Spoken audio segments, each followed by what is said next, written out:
Dude, who airline knows? rumors are the best. It's so fun if you just don't take it too seriously. Yeah.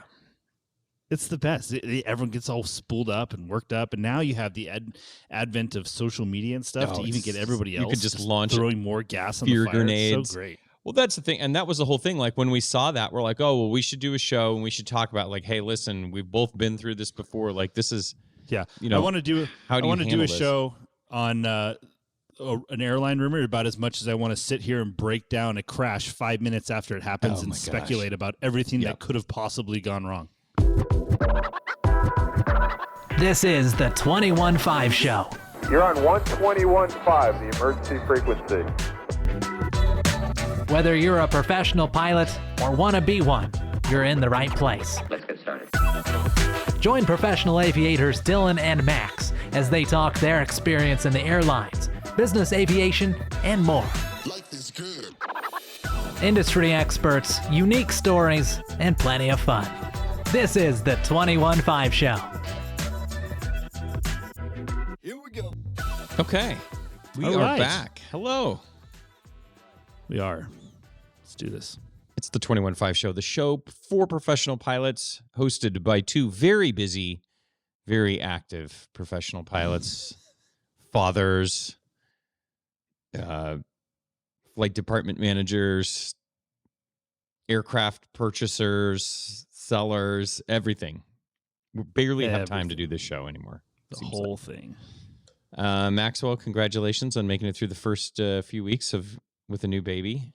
Thank you. Sounds like she's going to permit us to record here for a little bit, so we're going to. It is not my first time. Seize the opportunity. Lot to talk about, dude. We took a week off, and so much happened in that week. I mean, like the least thing. We were about to record last week, and there was one spurious news report about a JetBlue Southwest merger, and we're like, oh, we'll have to talk about that tomorrow. Like, apparently that's not happening. So memo was obtained by. Insane. And then promptly deleted. They deleted that post. Did I tell you that? Yeah. Oh, they did. Yeah. Yeah. Like really soon after they posted that. Man. I mean, it's insane. I like we said many years ago when we started the show, like, well, what are you going to talk about? We're going to run out of things to talk about. That's not really a problem. Yeah. It doesn't appear that way. Finding the time to talk about it is more the problem. Yeah. That's the tough part. This would be great if we were retired. Exactly. But then I guess we'd have nothing to talk about. So it goes hand in hand. Exactly. That was Aircrew News, ACN. According to a memo obtained by ACN, Southwest Airlines allegedly intends to announce an acquisition of JetBlue Airways for $2.82 billion. And then they removed it right away. You have to wonder what memo they've obtained. They had to have obtained a memo. Who's the memo from? Was it from us? Yeah. It's from Michael Scott at Dunder Mifflin. Exactly. Yeah, was the memo from Spirit Airlines? Dwight Schrute memo. Yeah, assistant to the regional manager. That's right. Yeah, a lot of questions there. I mean, I guess it's still in the realm of possibility. Dude, who knows? Airline rumors are the best. It's so fun if you just don't take it too seriously. Yeah. It's the best. Everyone gets all spooled up and worked up, and now you have the advent of social media and stuff to even get everybody else. You could just launch throwing more gas on fear the fire. grenades. It's so great. Well, that's the thing, and that was the whole thing. Like when we saw that, we're like, oh, well, we should do a show and we should talk about like, hey, listen, we've both been through this before. Like this is, I want to do a this? show on an airline rumor about as much as I want to sit here and break down a crash 5 minutes after it happens and speculate about everything that could have possibly gone wrong. I hate that. I'm so tired of that. All right. Let's quickly get up to speed. The last time we had recorded, there were no there had been two fewer very high-profile crashes, one of them in Scottsdale. And so I think let's start off with that day. That was a crazy aviation day for us.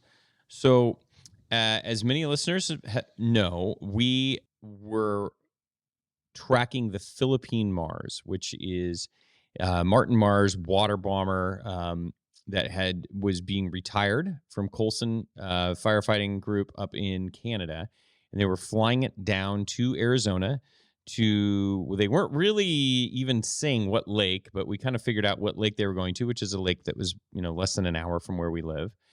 And so we were really excited to go watch this airplane come in and land. And it was supposed to do it back in December, and they ran into engine problems. And we've already talked about a lot of Yeah, this. it was supposed to go to Yeah. And so the plan was it was going to go to San Francisco, and then it was going to go to San Diego, and then eventually make its way to an undisclosed lake in Arizona. So we were just like, man, I hope, you had infiltrated the pilots group and gotten some inside knowledge. And we were like, man, I just hope we're all in town. This would be so cool if we could see this. So then Sunday, I'm at the Phoenix Open, which is like the big golf tournament. My dad sends me a picture, and my dad lives on the Oregon coast. And there's not good service at the golf tournament, and stuff. And I kind of forgot about it. And then he texted me later that night. He's like, what was that? And I pulled it up, and it was the Philippine Mars flying over my parents' house at maybe less than 2,000 feet. Which the odds of having a clear day on the Oregon coast this time of year are insane. very slim. And it's being escorted by a Catalina, I believe. Part of it, when it flew by my dad's house, I'm not sure if it's Catalina, but there was a Catalina flying with it at some point along the coast. There's pictures of it. Anyways, so then we're like, that's it. And we hadn't really heard that it was flying. No, I was already on to it by then. Yeah. Because I'm in a very exclusive Facebook group of the JRM Mars Facebook group. Yeah. And there's people in Canada that live close to Sprout Lake where it's lived for the last however many years. So we're constantly on alert.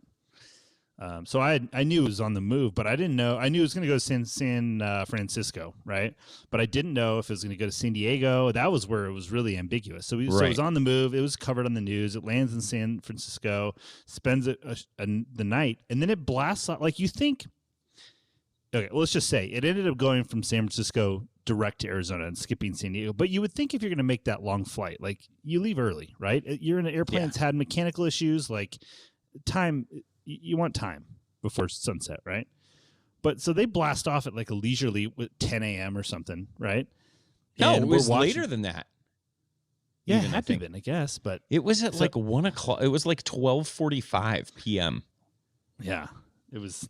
So anyway, we're watching it, and when we figure out how to track it, and we're watching it go south, and we're like, God, is it going to go to San Diego or is it going to go to Phoenix? And we were like around, and we're all had to pick up our kids from school, and we're like trying to figure it out. And so I remember I'm like, all right, it's moving this fast. Let me find a fix. Okay, it's near here. So, and I was like driving in the car or something. So I'm like, figure this out. Like how we're fast, on the phone. Our wives are both next to us, just like in disbelief, just like this is the dumbest thing ever. We approximated what time, if it were going to Phoenix, it was going to go to Phoenix, and then it finally kind of made a turn. Yeah, it was like over Central California, like over Modesto, and we're like, it's pointed at San Diego, but that doesn't seem like the route it would take, and so we're like waiting for it to like make it turn either way. So we know. Again, just to be clear, in case nobody realized, this airplane has no landing gear. It is not an amphibious. It is purely a flying boat. It can only land on water. So I think their idea was, staying along the coast in case they needed to bail off and have somewhere to land and then they hooked a left to the east and then flew right by like the Salton Sea, which I would have to have assumed that was a bailout point, right? I guess. I mean, it's so, but like they didn't fly that high, so like really, yeah, it was insane. I mean, they flew over Central California with like I don't know what you do at that point. Yeah, well, I guess you just land in a farm field and just hope for the best. Yeah, right. It's a flying boat, so I guess it's gonna like sort of, I don't know. Anyways, so we're like, okay, we're gonna get the kids out of school. Our kids get out of school just in time. We like calculated it all out, and we're like, okay, we think we can do it. Then the lake it's going to is really big.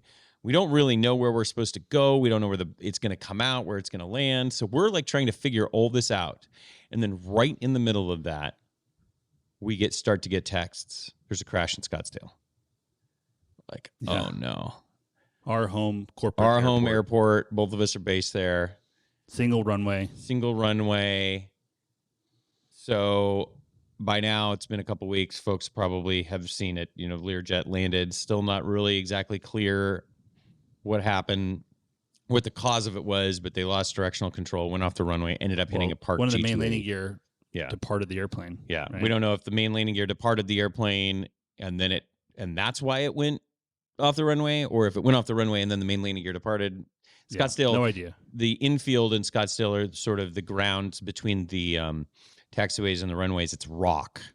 So it's like river rock that's yeah. that's driven over with a like a steamroller type, So it's thing. kind of it's really abrasive, so compacted and it's yeah. pretty flat, but it's still river rock. That's all. So yeah. So this is going on. Our friends are like right there. I mean, it happened at the FBI or at a private hangar that Max and I were. You both used to be based out of, like very close. And we to know home. a bunch of people that Know a bunch of people there. I mean, the whole thing. So we're getting texts about this while we're trying to track the Mars, while we're trying to get our kids out of school, figure out the best route, figure out where we're going in the lake. So it's like everything's happening. Our wives are on the phones while we're driving, trying to piece all this together. Plus, I was starting to get a million texts and calls from people in my family or other places, that knew that I fly out of Scottsdale, like, are you okay? What's going on? And so it was very hectic there for a while. We ended up speeding off and finding a good spot at the lake to watch the landing, we thought. We figured out where they were going to pull it out of the lake, and then sort of was like, well, if they're going to taxi up to there, then they're probably going to land up here in the wind, and, kind of getting the lay of the land. Then you speed up. You were probably 30 minutes behind me. And so you got there, and then maybe a few minutes later, it arrived. Yeah, I was cutting it real close based on our estimated, because then we lost it on tracking, so we didn't know exactly where it fell was off the tracker. Yeah, but I'm like, this is gonna be real close, and I was gonna be pissed, dude, if I missed it. And so, but yeah, we went there, and then we were like, you're doing some live Instagram through your Meta glasses. Yeah, then Instagram Live got the overflight. And then you're talking to me. You're like, so what do you think about this? And I'm talking, and I'm like, oh, there it is. And it pops out, and so they flew overhead, and then it was awesome. So yeah. So we finally got to witness the last land. It's the final landing ever of the last flying Mars, which I don't know. It was a big deal for me. I was trying to tell the kids, I'm like, because the Super Bowl just happened, obviously. I'm like, this is my Super Bowl. This is what I'm into watching. Yep. Yeah, it was super cool. They did as they approached the lake, they did a flyover with there was like a privateer. I think there was maybe a T6 in formation, an RV-8 helicopter. Yeah, there was all sorts of Bonanza photo. There's going to be some cool photo. Colson has, I think, filmed a lot of this stuff. Yeah, and they're making a documentary on the whole thing. Awesome. Dude, those things. So those were for sale for a long time. I was talking to my wife. I'm like, if I were a billionaire, I would have bought one of those things. Probably put, PT6s on it or something. and wouldn't that be awesome to have like a flying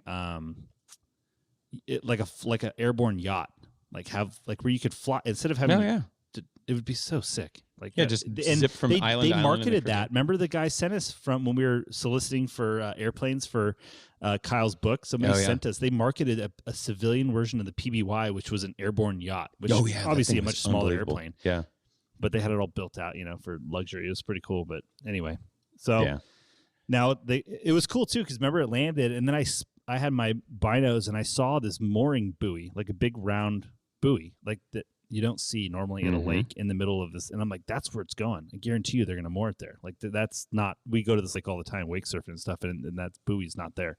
So, so we drove our cars down to this point, and sure enough, that's right where moored. I mean, we drove our trucks like to the edge of the water. The thing was, I don't know, 200 yards from us. Right there. It was so cool. Yeah. Guys are out there, the crew's walking on the wings and stuff, and it was. Yeah, it's just a real sight to see. I mean, there's just geek. literally nothing else like that too that around anymore. So except for the Russians got some funky big fly boats, but Well, shout out to the listeners that kept us informed on the movements. We had a couple folks on LinkedIn reach out when it was in airborne, and so really appreciate everybody giving us the heads up. Got some cool footage. We posted a little bit of it. We'll probably send some more to the Khaleesi so she can post a little bit more. And that was cool. And then back to the crash in Scottsdale. Probably still more questions and answers at this point. Unfortunately, we know of at least one person that perished in the crash, and basically it veered off the runway and it ran into the back of a parked G200. Yep. And both of these airplanes were owned by celebrities. That G200 is owned by Vince Vaughn, the actor, and then the Lear was owned by Vince Neil. Neil from Motley Crue, right? Yeah. So anyway, it ran into there, and you could just see that where it impacted was right through the windscreen of the Lear, right where that pilot was sitting. So unfortunately, he died, and then they got everybody else out. But so that's wild. Yeah. So then we go a few more days, and then Obviously, this one's still fresh, but the RJ crash up in Toronto was just another in the string of just what has been a terrible year. Dude, and then just the other day, there's a midair between an Embry-Riddle 172 and like a Columbia in Marana. Yeah, not former Embry-Riddle Embry-Riddle. Wasn't was like currently operated by Riddle. Oh, it was former one? Yeah. Okay. Anyway, two people died in I think in the Columbia, right? Yeah. Oh, so, it's just insane. It's been a rough time for aviation. Yeah. Not much to say at this point about any of them. If you've listened to our show before, we try not to really speculate. There's just too much too many unknowns. Very interested to see what the NTSB is going to be very busy, but I will be very interested to see what comes out of those, because there are again to not speculate and be one of those guys, but there's some interesting circumstances that are not confirmed, but if they are true, would be very telling to how these things happen. So yeah. We will see. And I think the crazy thing is like, people are going like, what's going on with aviation safety and all of this? And it's like, there's no clear link between all of these accidents. It's not like you can point it out and be like, aha, these are all there's some common cause. It's just, they're all sort of just freak accidents in a way. Mm-hmm. But that's how most aviation accidents are. It's what they say, the Swiss cheese aligning or whatever metaphor you want to use. But dude, what I can't handle, it rubs me the wrong way, is when they have the news is live and they're showing this airplane flipped upside down in the case of the RJ, and they scrounge up some retired airline dude or whoever the expert is. And they're just talking and they're just filling time without any well, what would you do in this situation? And it just pulling it just drives me insane to listen to that. I'm like, dude, just report on the news. Don't speculate. Here's what happened. This is what we know. I think it's shameful for aviators that sit there and speculate when you have people that could have died, other pilots, and you're sitting there trying to figure out how they screwed up or whatever. It's just pathetic, dude. It drives me insane. It literally, I have to turn it off because I'm telling my wife, I'm can be get tough this out of here. I can't deal with these guys. Between the speculation and then the clearly inaccurate things that the media will get to, and then you're just like, embarrassing. I'll tell you the reason that I tuned in the most, because to see the airplane upside down. Dude, that was just something else. I was like, all I was waiting for was the footage to explain how that happened, because I'm like, I don't really get how we got here. A few days later, the first video was somebody on their phone, showing this airplane smoking upside down with no wings, and you're like, how on earth? And then one of the passengers in the news described it as they were all hanging from the ceiling like bats. I mean, could you imagine that? Yeah. Being completely upside down. And how do you unbuckle the seatbelt and not just completely snap your neck when you land? It's just horrendous. And that's what captivated me. And then the video comes out of it. You see it just slam into the ground, right? Which, as we know, as professional aviators, that could be from a myriad of different reasons. Mm-hmm. But whatever the case, I mean, that is fact. It came and it just hits the ground, collapses the landing gear, catches a wingtip, and the rest is history. But boy, but to see that thing upside down like that and just be like, I don't even know how we got here. That to me was just very jarring. So, hopefully that's the last we have to talk about this year. Jeez, it's not good. So, probably have some more content on maybe not these particular accidents, but maybe just sort of the state of the industry coming up in future episodes. Here, we've got some ideas on some folks that we want to chat with, but. Man, that is a very sobering start to the year, I'll say. Yeah, absolutely. Okay. So that's been the crazy update from us. We'll any other do you want to I'll give you a couple minutes if you'd like to say your farewells to the Moose officially. Yeah, the Moose is loose. Closed. To my friend Mike. who's going to be putting a PT6 in the front of it, so which will be pretty cool. But yeah, the Moose is gone. It's the end of an era for me, anyway, of the Moose. So kind of funny. He's like wants to do his due diligence, but there's nobody that really knows a Moose or is qualified to inspect it because they don't. So, and he's a pretty technical guy. I'm like, Mike, do you just want to come down here, dude, and I'll spend the day out there with you, and we'll take panels off, and I can explain to you and tell me what you want to see. I'll show you. I have nothing to hide, and we'll go through the build logs and whatever you want to look at, And so he's like, yeah. So he flies down. We spend the whole day and do the whole thing, and he's good. So this is Friday afternoon, and I like run him to the airport, drop him off, come home. It's like 4:00, and there's this one airplane I was looking at that's just kind of a little extra. It like has this panel that's just over the top. It's a Carbon Cub, but it has like a GNX or a GTN 750 like Navcom GPS, which you never see in those. It's ridiculous, and a G3, like all this stuff. So and it's owned by this aircraft dealership, and so I'm like, Friday afternoon, 4:00, so I fired them in an offer, and they're like, no, we're not going to take that. And so they come back, and I'm like, okay, fine, we'll stay in touch, but there's a lot on the market right now. So, and I kind of decided at this point I wanted a Carbon Cup because after evaluating everything, that was what fit my mission. My mission is just to have fun. You had multiple meetings with Brooks at Various Jet Sales, and you guys looked at your mission and did a questionnaire. Yeah. Full thing. But, so anyway, long story short, we kind of go back and forth, and they ended up taking this offer that I did not think they were going to take. So, so now I went out there.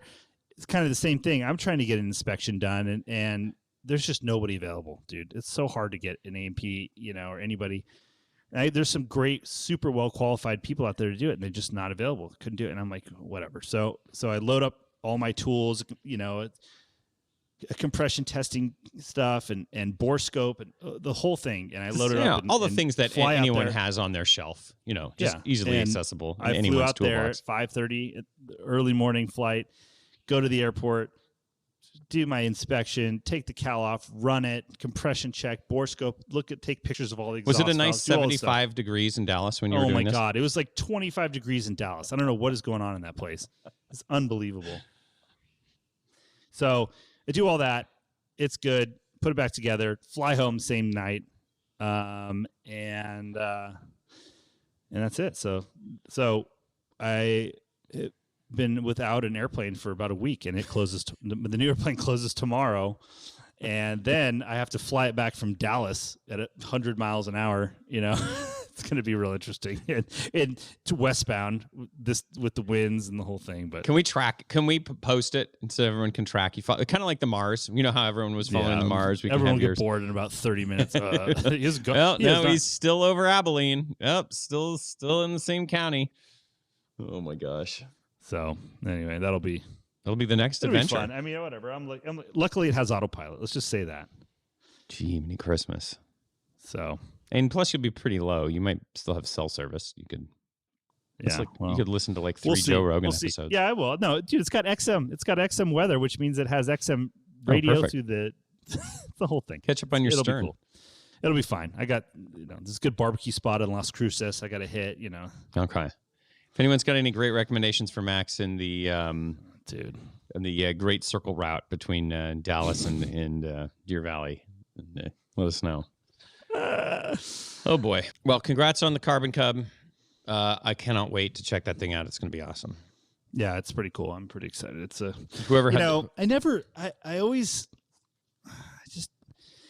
never a Carbon Cub guy because they're just so ridiculously expensive. Like, I did not buy a new one. It's the Carbon. Give me the Carbon Cub is what in the automotive world? Is this it's above a Corvette? Yeah, it's like a Porsche. It's funny because that's what our friend Kirk, who knows a lot about Carbon Cubs, is. Yeah. He's like, it's like the Porsche, and it really is. I mean, all these really nice carbon fiber panels, and their carbon fiber work is just beautiful. Like it's they're just really nice looking. But it's not just that. I mean, they basically the long and the short of it is they took a Cub, right? They redesigned it all with modern technology and stuff. It has like way less parts than a traditional Cub. It uses, CNC machine aluminum parts instead of steel here and there. It's stronger and it's super light. That's the thing. It's like 350 pounds lighter than a comparable Cub. Like, it's ridiculously light.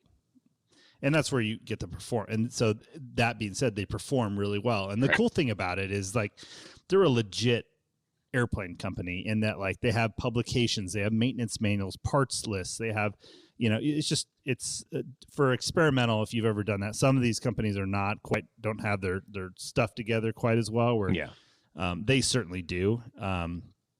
And they're just expensive, man. But they also hold their value. Those and Cirruses hold their value the best of any light airplane, and because there's demand for them, and they are really good, but they are just expensive. And when looking at everything and all options, I'm like, if you just want to fly around in the backcountry and have fun, like, that is really hard to beat. Now, if you're going to go and you're going to operate in Alaska and haul moose out and hunters and stuff, like, I think a Super Cub doesn't perform as well, but they're more robust for just beating them up. But if you just want to fly around for fun, that's where I landed. Maybe not for somebody else with the same mission that has different, whatever their idea of fun is, but I don't know. So I found a really cool, kind of unique one that I think is going to be really cool. So I'm excited.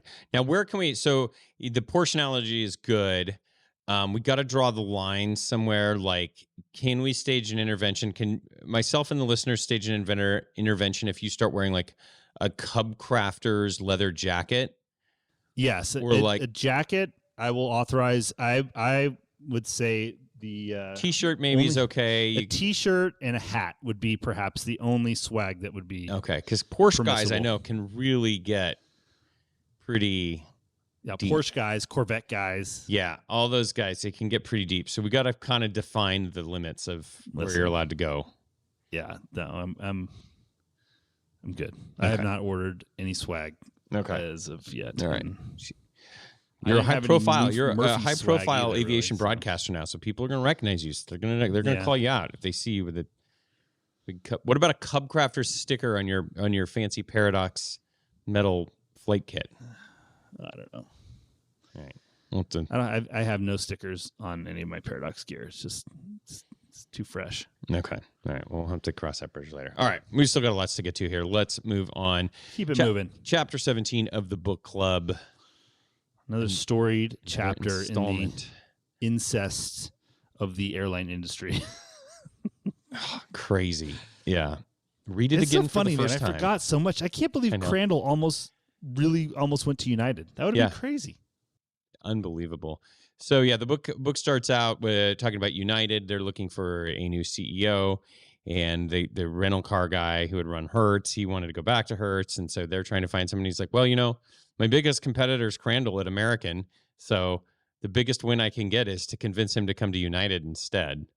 And the thought at the time was that Crandall was super integral to running American. Yeah. Like it would be very hard for them to continue without it. And they're saying like that's like stealing the general, and then the number two is like some new lieutenant. Like there was no, there's such a big gap in leadership that they thought, well, look, there's our biggest competitor. If we steal this dude, it obviously puts them also at a huge disadvantage. So yeah, interesting. But Didn't end up working out, but interesting enough for Crandall because the money was probably better at United the way it seemed, right? But he was just like, that would be tough for me to leave. I've been here for a long time. Is basically what he said. Yeah. So interesting there. They ending up with someone named Stephen Wolf. They cover an interesting background of his ability to sort of turn around some troubled airlines, Republic, and then Flying Tigers, which I think Flying Tigers would be a really interesting thing for us to take a deep dive into sometime. They mention it a little bit in the book, but it was sort of like the original like cargo company that was doing like any mission, anytime, anywhere was their motto. And I'll be honest, I don't know a ton about them, but I know there is some. I don't know if there's a book, but I've seen some stuff online. I would love to learn more about that. They paid their guys a ton too. The pilots. They were like really well paid. But dude, one of my students when I was a flight instructor, his dad was a former Flying Tigers guy that was then at FedEx because ultimately FedEx bought Flying Tigers. But yeah, he was one of the OG Flying Tigers dudes. Yeah. So if you've got any good Flying Tigers stuff for us, let us know. If you know somebody we could talk to, or if you got a good book or something like that, I would just love to learn more about it, just because I think they did some wild stuff back in the day. But anyways, so story continues talking about Wolf. He turns around a couple companies, and the interesting that he started to do, and I don't, he wasn't the first, but he was really kind of one of the first executives to do the stock option stuff. And so he would say, "Yeah, I'll take on this tough job and try and turn this airline around, but you're giving me some serious options here." And he did that at Republic, and he did it at Flying Tigers and at United. And the other thing that was smart about that is they in exchange for employee wage concessions, he would trade stock options. Yep. Which was interesting because Southwest was actually one of the pioneers of stock options, but it wasn't to soften the blow of a wage cut. It was just part of their thing to get everybody on the same program. And it turned out, because what Wolf ended up doing was like, okay, I'm going to get in here, and the way I maximize my stock options is by selling the place, right? And so that's what he tried to do, and it worked 2 out of the 3 times. And then you have the employees incentivized to do the sale because, you get these offers for a high stock price. Everybody's making money, yeah. And so everyone's like, oh, there's kind of a little carrot here. And there's no better way to bring people together than to have everybody make money at the same time. Exactly. It is incredible. Enemies become best friends. Mm-hmm. It's amazing. The pilots at one point in United, there was talk about a sale, and all the pilots were against Wolf, but then they were all became immediately. The union sent out an email like, "Get rid of all the anti-Wolf stickers immediately." Like, now we're all on the same team, like that. Just because of money. It's just hilarious. It's how so it works. Funny. You gotta love it, and you can't make this stuff up. Yeah. And then we got a little Northwest history, which for you young bucks, that was actually an airline for a long time before it became Delta. Yep. But I thought that was interesting too. Yeah, it was. And then the chapter kind of ends with a couple different themes. One was talking about the ownership of these domestic airlines by foreign entities, and how that can be a problem for obvious reasons. And how, as we've talked about many times in this book, where does the money come from for all these buyouts? And these banks, and they're creating money out of thin air, and we're gonna pay $7 billion for this airline, but actually we've only got like $1 billion in actual cash. The rest is all just somehow they always figure it out. Funny money. Still can't figure that out. Yeah, and so but this one where a British Airways was going to try and kind of be the main investor in a group that was going to try and buy United.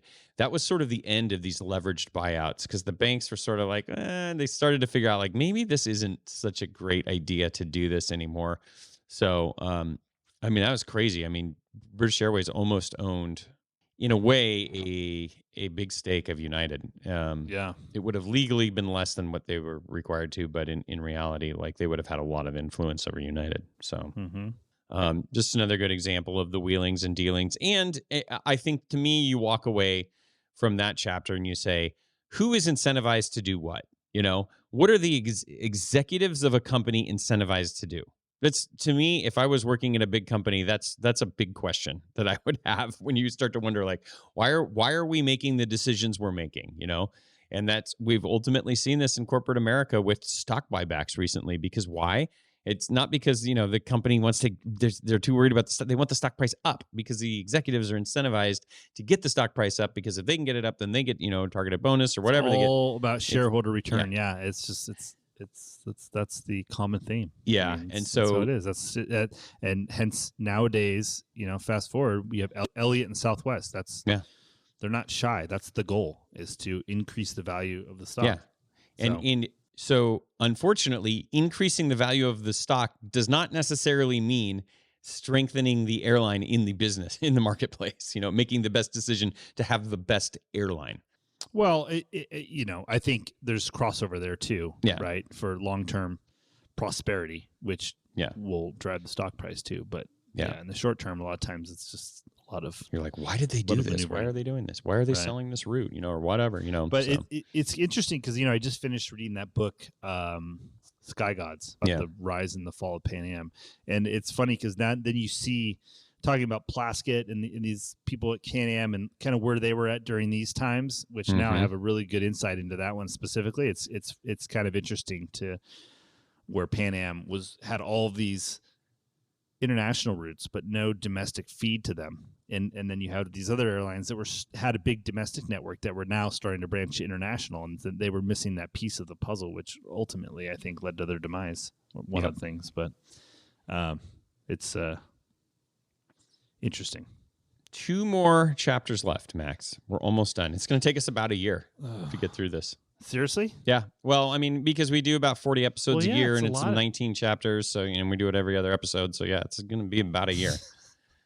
So, but I've enjoyed it. It's read it again for the first how time. many books I've read in the midst of reading this one book again.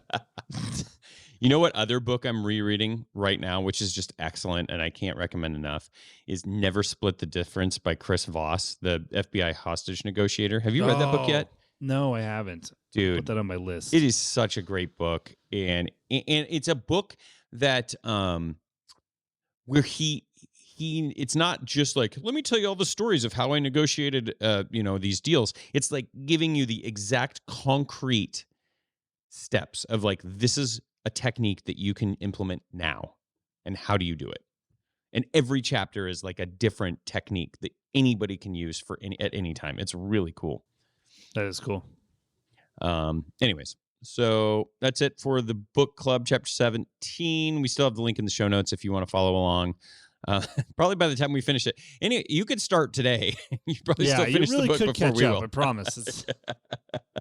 So there is still time to catch up, but that's going to do it for the book club. Are we going to do another one, do you think, at some point? We're going to take a break for a little bit. We have to take a break for a little bit. Oh, but I mean, Hard Landings, to be fair, is a pretty healthy book. Yeah. So maybe something, I don't know. But I probably Something will. light. I don't know. I'm always motivated. But Yeah. It's just hard not to read a book at a normal pace. That's the hardest part. Yeah, that's honestly the hardest part is like, to chuck it away chapter to chapter. And plus we want to read it right before the episode so it's fresh so we can so. Yeah. It's tough. Adds to our scheduling. Listen, hassles. We're willing to put in the hard work for our We'll cross listeners. that bridge when it comes to it. Let's just knock this one out. Okay.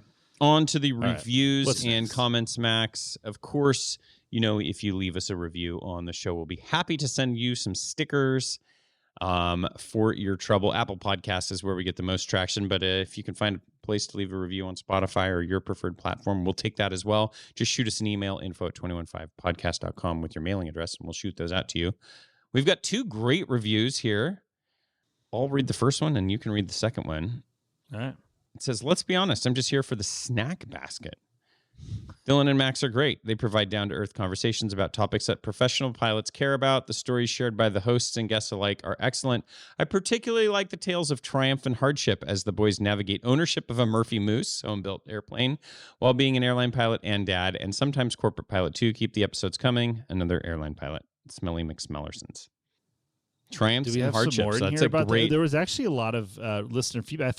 I thought nobody really cared about the moose talk, but then we got a bunch of emails about people that enjoyed it. So what do I know? Love it. All right. Get Hired. Great podcast to help guys like me figure out what recruiters want to see. And that is from Pete Bow. All right. Thanks, Pete Bow. Thanks to everyone who has been leaving the reviews. On to the mailbag. Very healthy mailbag, as you can imagine.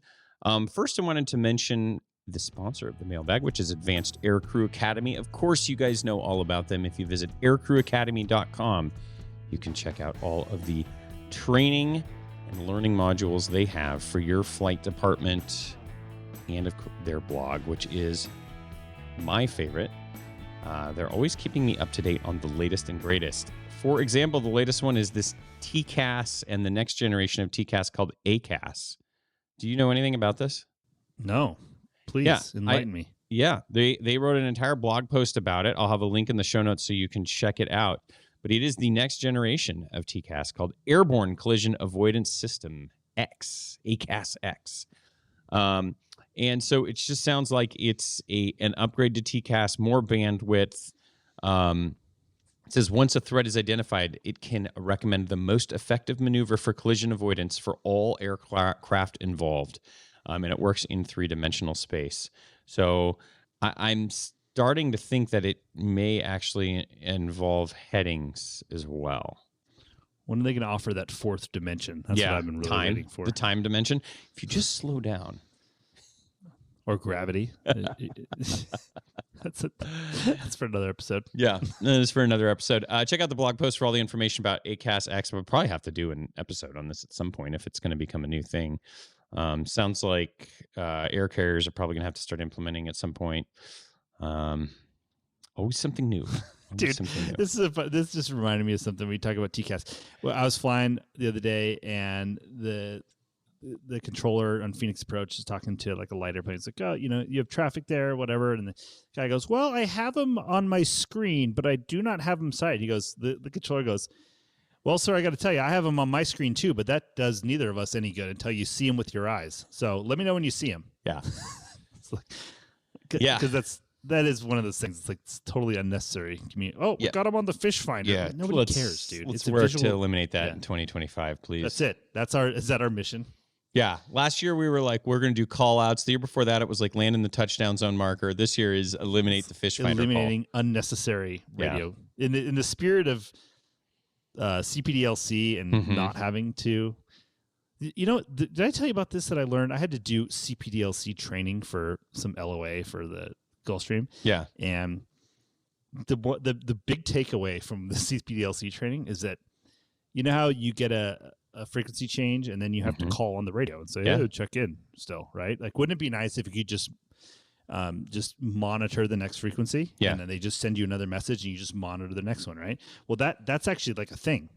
Like that's coming. Oh, where good. We'll just say monitor Denver Center on 2735. So then you never have to really talk. Good. Now I got a follow-up question for you on that because I've read conflicting things here. So I don't know if you get this at Southwest or in the Gulfstream, but like you get your frequency change, right? Message, and it has the new frequency, and then it has like an accept or reject, right? Mm-hmm. So I was told that the correct procedure is to get the CPDLC message, you tune in the new frequency, you check in with the controller. Once you have established the two-way communication with the controller, then you push the accept button on the CPDLC message. I don't know if that's right though. I have not been able to find a correct reference for that. That's interesting. I don't know the answer to that question. Yeah. I mean, so what if anyone actually knows by doing that, I don't get. Like in case it was nobody. In case was there, it was the wrong then you didn't frequency, accept it? I think it's like a cross check. Yeah. So then if it's wrong, then you push reject or something. I'm not sure, and then that prompts even them. Though you could just then go back to the frequency like in the old days and say, hey, nobody was there. Yeah, exactly. But maybe it's like training for the future. The only reason I ask is because one controller was, when I checked in with the new frequency, he goes, did you get your CPDLC message? And we're like, yes. And he goes, well, you need to accept it. I said, we are, but we were establishing communication with you first. And so he didn't seem to think that was the right procedure. So I'd be curious either way. I might be doing it wrong. I don't know. Please help me out. This is crucial to air safety. This is a question for Advanced Aircrew Academy subject matter expert. And this wraps up the longest Aircrew Academy ad read we've ever done. Aircrewacademy.com. On to the mailbag. Anyway. Continue. All right. Here we go. Here's the first one. Hey, guys, loved the January 7th podcast. James's advice is solid gold. As James said, I hear a lot about CFIs that keep CFIing with few options available, but I also hear that the military cannot find enough pilots. I understand that the military isn't for everyone, but I'm curious why more civilian pilots aren't looking at the military option, even if only for 8 years. It would certainly diversify their experience and give them a leg up when applying to 121 carriers, since some airlines really like military service. If you have any insight, I'd love to hear it. Thanks for everything and keep the episodes coming. And that's from Grant. Well, is the military like? Are they saying, "Oh, we can't get enough pilots right now"? I haven't heard that. Have you? I haven't heard that. It might be. I'm sure there's certain branches or maybe certain very specific. I think parts. the sense of it is this is like in certain aviation is cyclical, as we know. Yeah. And that's like saying, oh, why aren't people going to the airlines right now when like, oh, there's just not that many jobs at the airlines. That's why. And maybe that's the same in the military. I mean, I think moving forward, man, as technology advances too, like the need is going to have to go down, right? Because of so much unmanned UAVs and stuff now. But I don't know. I mean, I think, Grant, to your point, flight slots are just not handed out in the military. Like there's very little that the certainty is definitely less, right? Like you could join the military and then maybe you might medically be disqualified from flying. Maybe you don't get the airplane you want to fly. Maybe you get assigned to a UAV. Like there's just and then maybe you get the airplane you want, but then you're deployed somewhere where you don't want to live. So I think the main thing is there's a large amount of uncertainty. With that being said, there, as we've discussed in previous episodes, there are a lot of really great opportunities, and it's certainly worth considering. I think the problem is, to me, if you're already to CFI, it's sort of like you're almost there. If that makes sense, you're almost to the next step. So it seems like you would want to join in the military like after you get your private, and let them pay for all the training. Like you've already paid for almost all your training. You're almost the light is almost there at the end of the tunnel. So I think sort of CFI is too late, if that makes sense. I don't know. I don't know if you agree with that or not, but I agree. Yeah. I would go to the Guard in that scenario. Go to the Guard. All right, go ahead, Max. All right, hi guys. Been listening to your podcast for a while now and dawned on me to reach out to you guys instead of Reddit or Facebook for some advice. I work at Flight Safety as an SIC and recently met a client that is from the Philippines and told me he can probably get me a flying job there with one of their well-known airlines flying ATRs. He said it is very easy to fly 800 to 900 hours there a year. I'm 22. I only have 300 hours total time, don't have my CFI, and I don't have any other commitments, so this prospect is looking very enticing. If I was to stay there for a year or two and even upgrade and build some term PIC time before I came back to the States, will the airlines, even specifically Southwest, still view that as valuable time? I also have some potential corporate leads thanks to where I work, and if I stay a little longer, Flight Safety will pay for my type, but I'm sure I won't fly as much at those companies. What would you guys do? I appreciate all the work you guys put into the podcast, and it's hands down my favorite aviation podcast. Keep up the good work. If this keeps up, makes it in the podcast, I would appreciate it if you guys don't say my name. Thanks. Eric. No name. Well, I think, dude, sometimes I wonder, I think he's got to know the answer to this question himself. I feel like we've made this abundantly clear on this podcast. Maybe he just found our podcast recently and hasn't listened to our catalog of content. I'll take that. But, dude, go to the Philippines. Yeah. Period. End of sentence. Assuming you haven't listened to the podcast previously, we will tell you why. Obviously, it sounds very good for your career to fly that much when you have 300 hours to fly. You ain't flying anything ATR here with 300 hours. But two, like the adventure, go live somewhere else. Get some culture. It's a great opportunity. Young, nothing tying them down. Send it, please. Right back. Let us know how it goes. Let us know the name of your Philippine girlfriend, at least, if you won't tell us your name. I mean, yeah, incredible stories. And then you're just set for life on like, tell me about a time. It's like you're set. Now, Max, did you forget that you also forwarded this on to our friend who's a recruiter at Southwest? Oh, you know what? I did, because if you heard the little text sound in the background, that was me forwarding to him again on accident. Yeah. So his response is down below too. We don't have to read the whole thing, but I've got it right there. Yeah. He basically says, well, he says, as you know, I think the most important thing for them is to get out of the sim and start flying. As you know, the 300 to 600 hour mark is kind of no man's land. If you're not instructing or getting a job to start building time is critical. I think anything that gets hours fast to move to the next phase would be good. Anyway, yeah, that's a good move. Yeah, it's a great move. The one thing that you got to be careful is if you get over there and you lose contact with everybody, and the one thing that could hurt you is if you don't maintain your network. If you get over there and you're just, grinding out there and you're flying your 900 hours, but you don't know anybody back in the States, that getting that next job in the States could be kind of tricky. I kind of feel like the move would be to go there, get your 1,500 hours, and sort of assess like how close you'd be to upgrade. You like it, dude. Maybe the Philippines isn't for you, or you go there for 6 months or a year, and you're like, this kind of sucks. I need to get out. Well, my point is you might go to the Philippines, get some time, and then actually go to a regional in the States. Yeah, it's going to open up a lot more doors than are you may not currently, go right there and then go straight to Southwest. You might, but you might, but that will be very dependent on the one thing that most of your airline career is dependent on, and that is luck. So luck, timing. Best of luck to you. Okay. Next email says, "Good morning, Dylan. After reading the book you graciously gave me, I have completed my review." Oh, okay. This is for the airline prep book. So this is another book review from somebody who sent it. It's quite a long email, really well written, Thomas. I really appreciate it. I'm just going to hit a couple of the highlights just because we've got so much to get to.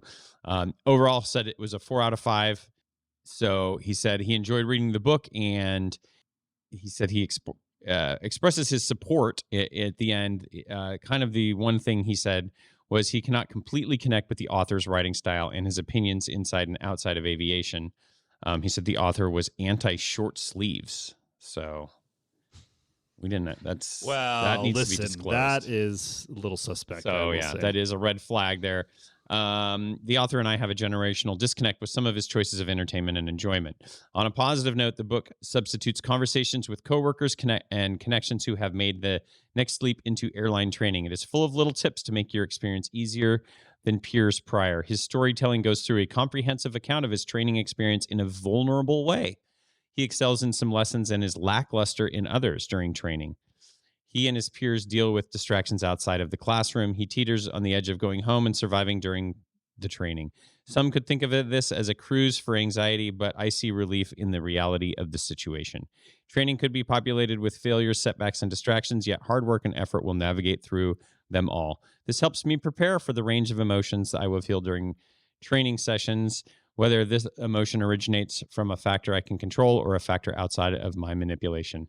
After finishing this book, I feel fully confident I will join the author in the cockpit as an airline pilot one day, and so will this book's future readers. And that is, again, from Thomas. So that's a great review. Excellent review, Thomas. Thank you for coming through, Thomas. Yeah. You're a man of your word. Man of your word. Got the book, made the review. Set and checked. Gents, loving the show. I've been following for a few years now and have learned a lot. For example, Gen Z terms. Skibbity. I would say that I'm following the book club, but I already finished the book and have moved on to Roger Reeves' book. Anyway, I'm writing today to ask about volunteering, specifically volunteering with the union, and if that might have negative effect on future applications due to history of labor tensions in the industry. I'm interested in signing up for my current airline's union peer-to-peer program, but wonder if it might be a detractor in the future of my application to the legacy airlines, or am I overthinking this? Thanks for the great show, the information, and the entertainment are top-notch. Matthew. I think you're overthinking it, Matthew. Yeah. Unless you become like some sort of famous hardliner that's speculating about prematurely speculating on aviation accidents on the cable news network, then I think it'll be all right. Yeah, I would say go for it. Involvement there is great. Just be ready to talk about it. But even so, like a lot of union leaders were union leaders at their last job. Yeah. So I think that would logically have to tell you it. Here's the thing. Prevent people. Here's the thing. The duty is great. I don't think they're going to hold it against you. The key is crafting a strategy about how to talk about your volunteer experience and how it is making, what you've gained from it, how you were able to give back, and how it developed you. That's the real thing that you actually have to think about here. Is like, it was great. If you're just like, I just was with the union, and like, that's not going to do you any good. But there are ways where you can actually leverage this to be. If you've listened to James talk to us a million times about this, you kind of get the idea of like how you've got to craft the story behind it. It's all in the story that you tell. That's it. Hey, gents, love the podcast. As a former Air Force drone pilot who flew MQ-9 Reapers, the Air Force calls the RPAs or remotely piloted aircraft. I've had the experiences you've talked about on the show where you drop a bomb, then go home for dinner. Funny story, I was on a day shift and the Air Force ball was that night. It was a big event where everyone wore their formal uniforms and had a fancy dinner with drinks and dancing. During that day, I was flying and was in the seat for a missile strike. Doing this made me have to do some paperwork afterwards, so I was late to meeting my wife for the ball. She was a little frustrated about my tardiness, but when I told her what we had shot, she went, and life moved on. During the entire ball, my bosses were telling all the other attendees about my strike just hours before. It was weird, to say the least. Anyways, love the podcast, and if you guys have any questions about the drones or that side of aviation, let me know. I'd love to share more about it. Thanks, Anthony. I do have more questions. I mean, he definitely highlights the upside of the job, which is like you get off shift and then you can just go resume your life. Yeah, because it's if you're flying a manned airplane and you drop a bomb on somebody, then you go land back at the base, whatever air base that you're probably deployed at in foreign country. Yeah. And, I don't know what you do, but it's not going hanging out with your wife. Yeah, I don't think exactly. So, So Anthony, we would probably have to take you up on that offer at some point. when are we going to do that as airline pilots? That's what I want to do. I want to go fly my day and then get off. And I mean, tell me how this is what I envision is happening. Tell me if you think this is a realistic thought. We have, let's just take, let's just say American Airlines, for example. We're eventually going to get to the point where we have one pilot on the airliner. That's my guess. We're going to have a second pilot or group of pilots at some type of I don't know if it's like the simulator training center or somewhere that are essentially basically have access to the same cockpit. No, wait, dude. It's not the same. It's going to be at home. You're going to have some screens. Maybe at home. We're airline I would say in a pilots. secure, we're gonna because the negotiate connection to the airplane has to be secure. That's where I'm guessing it's going to be. They'll figure HQ. that out. The Elon Musk Starlink, it'll be all worked Okay. out. Essentially, I think there's going to be a pilot on the ground, a pilot in the airplane, and a pilot. There's going to have a certain amount of pilots on the ground are going to staff a certain amount of airplanes in the air, sort of like a dispatcher, essentially. And they're going to be sitting there, and if they need to basically uplink in, they're going to be ready to go. And then what? Like through 18,000 feet, then you pop on. Oh, hey, John. Well, no, you're always. I mean, in a normal flight, you're probably just not going to need a second pilot. They're there in case something's needed, or in case there's an alarm that's tripped or something. But they're there. We'll see how it works out, Dylan. And then basically, what if you're sitting in a sim and it's basically doing the exact same thing that the airplanes do, like taking the data from the flight data recorder and you know what I mean? I don't know. Huh? Listen, I hear you. But who knows? I mean, that's not out of the realm of Anything is possibility. possible. It's not out of the realm of possibility to think that's what that's going to look like. That we're going to have some sort of pilot at some sort of command station on the ground, and you're going to have a shift, right? And you're going to be covering us. As long as I don't have to get in the hotel van. Yeah. I'm good. Yeah. That's my thought. But the data Or link maybe to like the plane one has to be very secure. Or maybe you could just rotate. I don't know. Yeah, you're on for a month, off for a month. Yeah, you're a ground pilot, air pilot. I don't know. Do you think that that's out of the realm of possibility? You bid for a ground line or a flying line? Exactly. I mean, do you sort of see that that's how it's could shake out?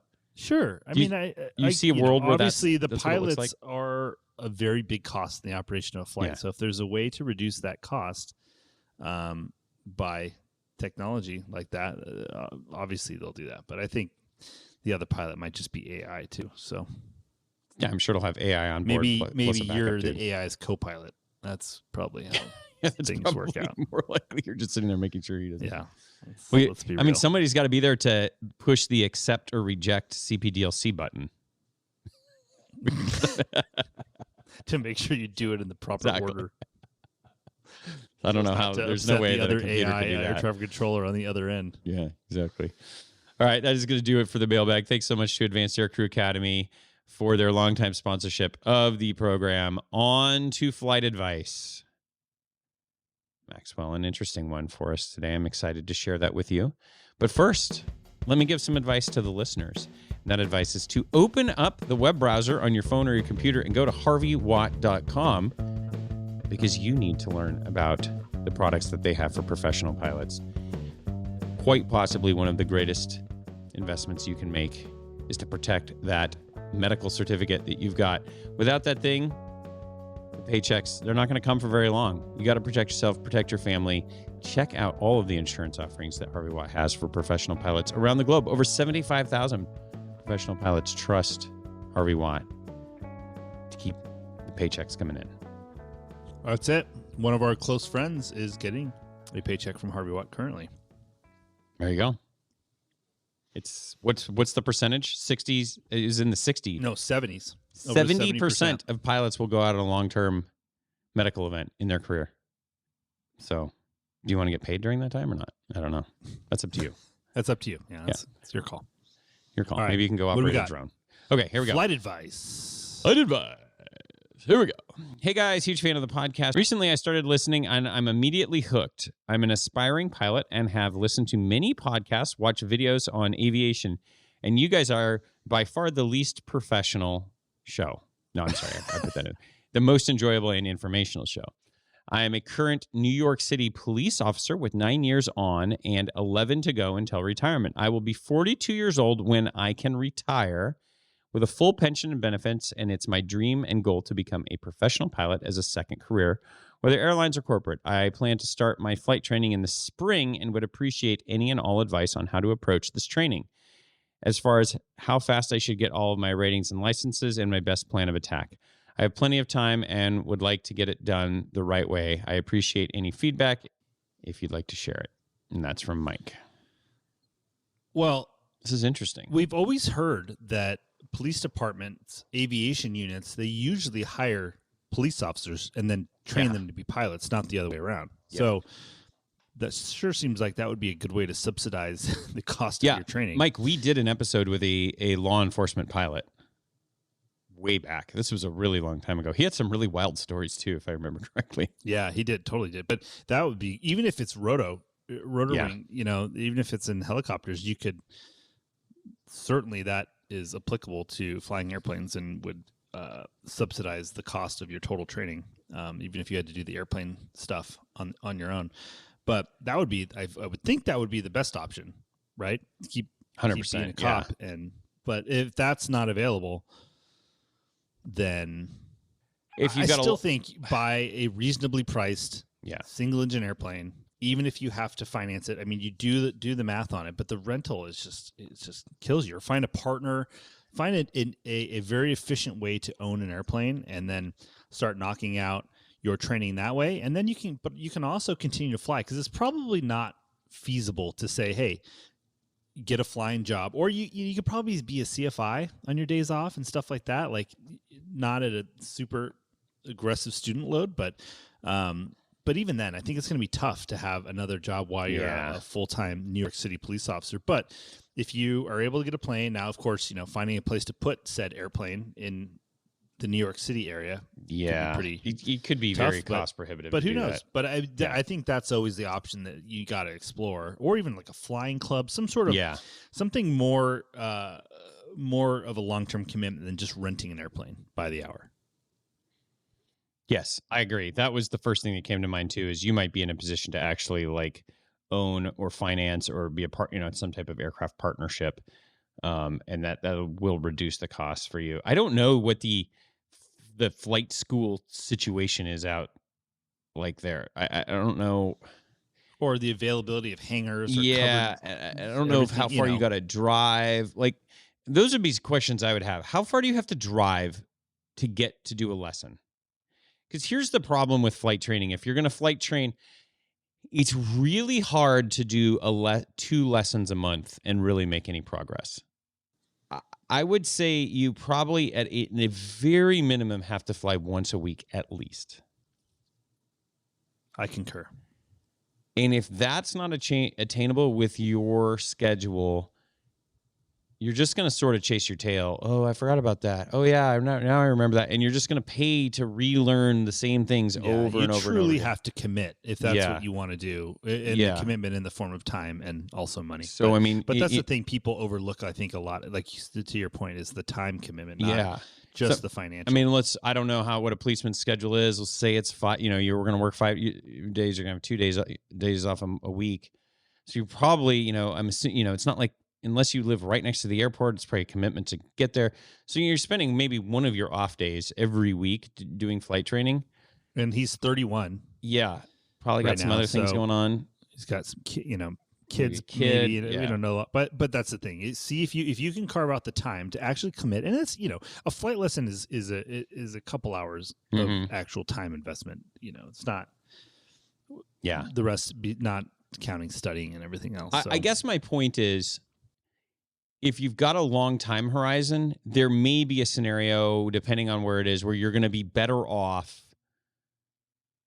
taking time later on and doing an accelerated program where you can devote more time to it.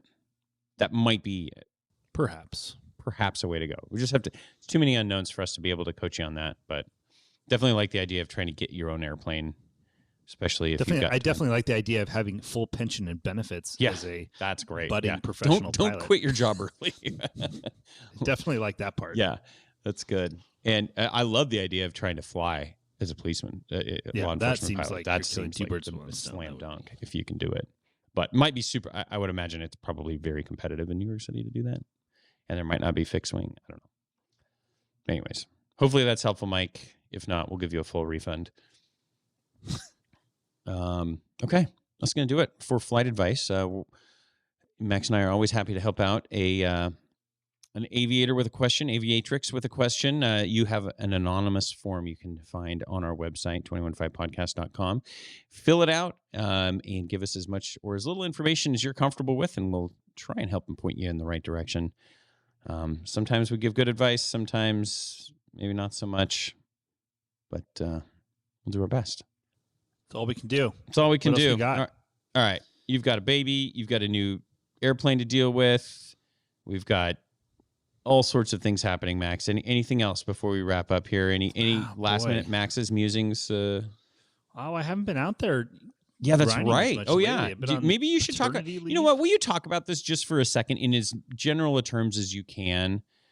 Or whatever level you're comfortable with, maybe just kind of explaining one of the huge perks of being an airline pilot and having a kid. Yeah. Well, especially with our new contract at Southwest specifically, we got some very good language regarding maternity and paternity leave. Yeah. So essentially, the good part is that even when you're trying to have a baby, or if you're going to have a baby or the baby's coming, they'll just get rid of your trips. I talked about this already, and get you home. Like they'll do whatever they need to do, at least at the airline I work for. And then you get 2 weeks off, of parental leave, and then you can have up to 6 months off after that. So what I did is you have an idea of when the baby's going to be here usually. And so I took my 2 weeks, and then I stacked a couple weeks of vacation in the following months. And then I took unpaid leave, but utilized some vacation. So it wasn't truly all unpaid. So which is giving me a ton of time off, which is super, the first, it's like, let's see, January. So all February. It's like, I don't know, a couple months off. Is going to be of not having to be on any real overnights and stuff. So very helpful. And that is the really nice part. When you're one of 10,000, there are definitely some benefits of that situation. Absolutely. And every airline's contract's a little bit different. We're not trying, the point is that to be able to just step away. Yeah. That's very valuable for anyone that's one had a phone kid call. And they're like, okay, well, that sounds good. Yep. We'll see you, at the end of March. Bye. Yeah, that is a huge perk. Whereas if you're in the business aviation world, you're kind of the cog that makes the whole engine run. Yeah. So I'm very excited for you to have your baby. Unfortunately, I have an Aspen ski trip that week, so we are going to have to work this out somehow. Yeah. It's one thing to grab a contract pilot for a couple trips, when your wife's at the hospital or whatever, having the baby, but you're not taking 6 months off. Truth. Probably. So just something to contemplate. All right. That is going to do it for another episode of the I almost said the 21.5 show, the one podcast for professional pilots by professional pilots. Thanks to all of our sponsors: Harvey Watt, Advanced Aircrew Academy, Veris Jet Sales, Timothy P. Pope, the AirComp Calculator, Pro Pilot World, Amigo Mobility, and the Aero Tow. Oh yeah, I forgot to ask you. You're keeping the Aero Tow, right? Can you hook it up to the Cub? Oh yeah. Well, yeah, I can. The Cub, weighs less than 1,000 pounds. Yeah, but even still, you have to. When you become a gentleman like I have, Dylan, with the powered tow bar, then there's no going back. There's no going back from that. Yeah. I might just even just do a victory lap just as a flex move on my hanger row. Look at me. We did it. One finger. We did it, folks. We did it. We have footage of Max using the Aero Tow with one finger. I think that's coming out in the video soon. I'm looking forward to that. All right. Until we make it back next week, just remember, flexibility is the key to air power. We'll see you next time. Adios. The statements made in this show are our own opinions and do not reflect, nor were they under any direction from any of our employers.